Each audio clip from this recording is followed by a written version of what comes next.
मेरी कुछ family UK में रहती है, वो मुझे हमेशा कहती है कि आप यूके मूव क्यों नहीं कर जाते।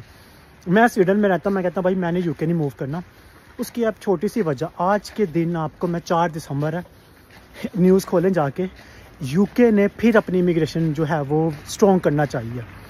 5 नए पॉइंट्स दिए उन्होंने, इतने स्ट्रॉन्ग। पहले उनकी इमिग्रेशन इतनी स्ट्रॉन्ग है कि आना ही बड़ा मुश्किल है, और ऊपर से और स्ट्रॉन्ग कर दिया। फॉर एग्जांपल, अगर आप केयर वर्कर हैं, नर्स हैं, डॉक्टर हैं, कोई भी है जो है हॉस्पिटल में काम करते हैं, तो आप अपने डिपेंडेंट नहीं ला सकते। अगर आप औरत है, नर्स हैं, आप अपने हस्बैंड बच्चे नहीं ला सकते। मेरे ख्याल से बहुत बड़ी नाइंसाफ़ी है, लेकिन वो चाह रहे हैं, उनका कंट्री, उनके लॉज हैं। सेकंड, उन्होंने और कोशिश कर रहे हैं कि जो सैलरी थी वो 38,700 पाउंड, जो कि कोई 3225, मतलब 3200 से ऊपर 3200 से ऊपर तकरीबन थोड़े पाउंड बन जाते हैं मंथली। इतना पैसा चाहिए आपको मंथली। ये तो अगर रेस्टोरेंट में काम करते हैं, कोई पिज़्ज़ा बनाते हैं, तो इतने पैसे आपको यूके में नहीं मिलने। ये सिर्फ उनको ही मिलेंगे जो आईटी के हैं, या कोई डॉक्टर्स हैं, इंजीनियरिंग फील्ड में काम करते हैं, उनको ही इतने पैसे मिलेंगे।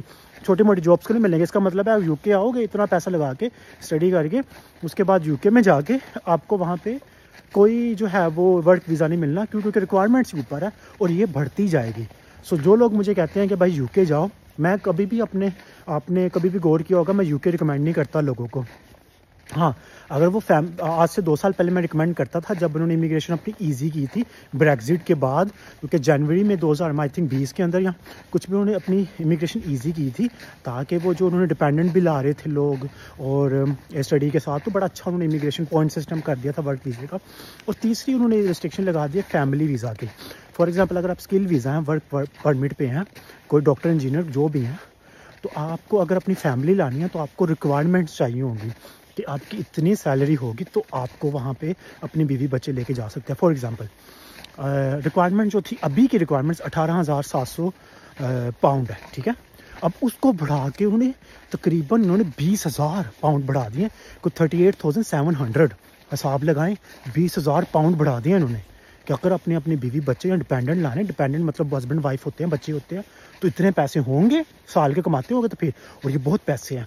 ये आप कोई, अगर आपका यार दोस्त या कोई भी रिश्तेदार है तो उससे पूछो कि अगर 3200 पाउंड जो है मंथली आपको सैलरी मिल जाएगी, नहीं मिलती, बहुत ज़्यादा पैसे हैं। उसके अलावा जो है उन्होंने चौथी जो एक लगा रहे हैं कि फॉर एग्जांपल स्टूडेंट्स के लिए, कि स्टूडेंट जो है वो ग्रेजुएट हो रहे हैं, उनका जो पाथ है सेटलमेंट की तरफ, वो उसके बारे में थोड़ा सा रिव्यू किया जाए। तो इस तरह की जो रिस्ट्रिक्शंस हैं मेरे ख्याल से लगा रहे हैं, और उसकी वजह ये कि पिछले साल बेतहाशा 3 लाख यूके के अंदर जो है वो लोग आए हैं, माइग्रेट हुए हैं। अब इतना बंदा जो है एक छोटे से आइलैंड में, आइलैंड से मिलकर बना इंग्लैंड, तो आ जाए। और ऊपर से मैं इस चीज़ को थोड़ा सा फोकस इस तरह से देखता हूँ, क्योंकि मैं यूरोप में रहते हुए मुझे काफ़ी साल हो गए हैं, तो मैं न्यूज़ भी फॉलो करता हूँ। मैं समझता हूँ कि ये जो पिछले दिनों में प्रोटेस्ट बहुत ज़्यादा हुए यहाँ पे, और 3 लाख लोग आए हैं, प्रोटेस्ट हुए हैं, और एंटी इमिग्रेशन की यूरोप में जो लहर आई है, इसकी वजह से पूरे यूरोप में जो गवर्नमेंट्स हैं वो इलेक्शन से पहले या अपनी सीट को सिक्योर करने के लिए वो सख्त से सख्त इमिग्रेशन लॉज बना रही हैं, ताकि लोग जो हैं उनको पता चले कि हम जो इमिग्रेंट्स हैं उनको रोक रहे हैं कंट्री में ना आने के लिए। इमिग्रेंट्स बहुत बड़ा इशू है, चाहे आप पाकिस्तान में, आपको पता पाकिस्तान में भी इस इमिग्रेंट्स के आजकल बहुत ज़्यादा चर्चे पाए जाते हैं, हमारे बॉर्डर जो साथ लगता है, तो इस तरह की चीज़ें जो है ना यहाँ पे बहुत ज़्यादा है। तो मैं ये सजेस्ट करूँगा जो लोग यूके आना चाहते हैं वो फ़िलहाल के लिए यूके ना जाएं, वो किसी यूरोप की कोई और कंट्री में चले जाए, Belgium, Netherland, Sweden, Denmark, Norway, France, Germany, उनके भी अपने मसले हैं, लेकिन यूके के ज़्यादा इमिग्रेशन सख्त हो रही है।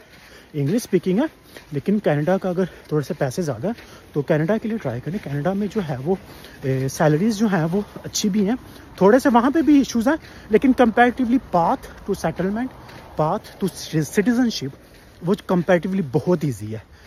तो अगर आपको कोई क्वेश्चन है तो मेरे यूट्यूब चैनल पे भी जाके मैंने वीडियोस कुछ अपलोड किए हैं, उसको देख सकते हैं। अगर कोई बात मुझसे करनी है तो मेरे Instagram page Lahore to Europe, उसको भी फॉलो कर सकते हैं, और इस कमेंट सेक्शन में भी कुछ पूछ सकते हैं अगर आपको कोई क्वेश्चन है। So do let me know in comments and see you in next video. Best of luck.